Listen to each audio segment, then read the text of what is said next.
आइ एगो हम श्रवण के गीत सुनाबै छी, कहाँ से सुनू। श्रवण के गीत। सरिबन मारल गेला मातु पिता करन माँ, सागरी जल भरन माना।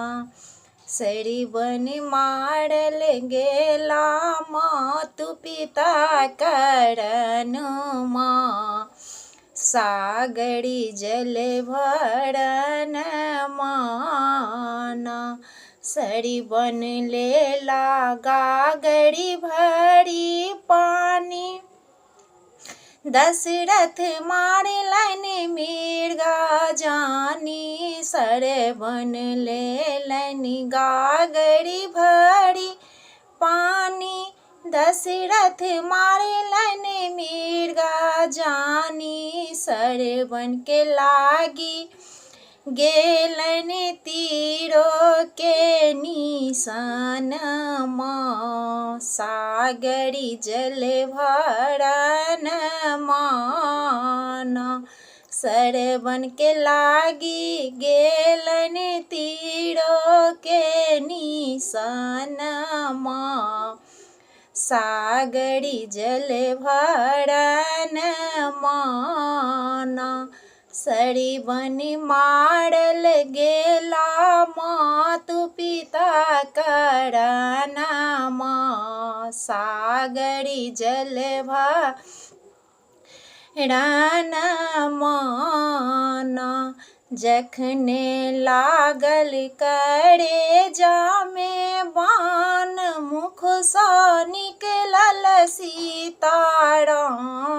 जखने लागल करे जामे बाण, मुख सँ निकले सीता राम। दशरथ बुझि गेला सरिबन के मारन माँ, सागरी जल भरन माना। सरिबन मारल गेला मातु पिता करन माँ, सागरी जल भरन माना।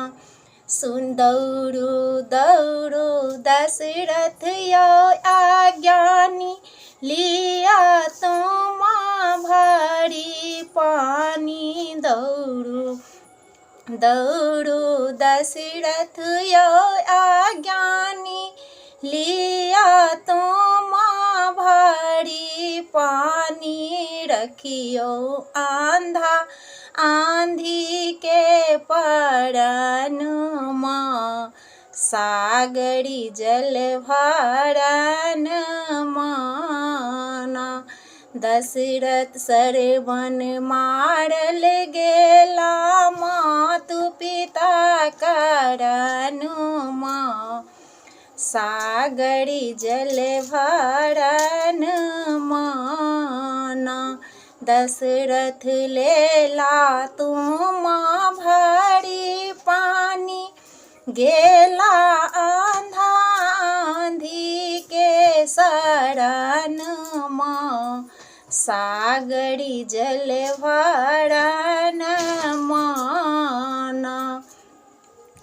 लिया माता अब तुम भरी पानी, क्षमा करियो दशरथ के अज्ञानी।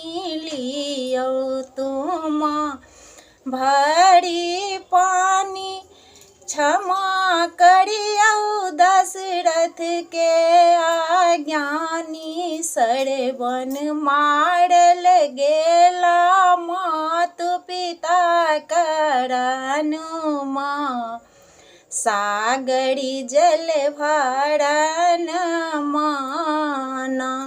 जे मोर देलनि सरिबन सोग, तिनका होइहन राम वियोग। जे मोर देलनि सरिबन सोग, तिनका होइहन राम वियोग। राम जइहन बाना के बन रटना सागरी जल भरन माना सड़ीवन मारल गेला तू पिता करन माँ सागरी जल भरन माना।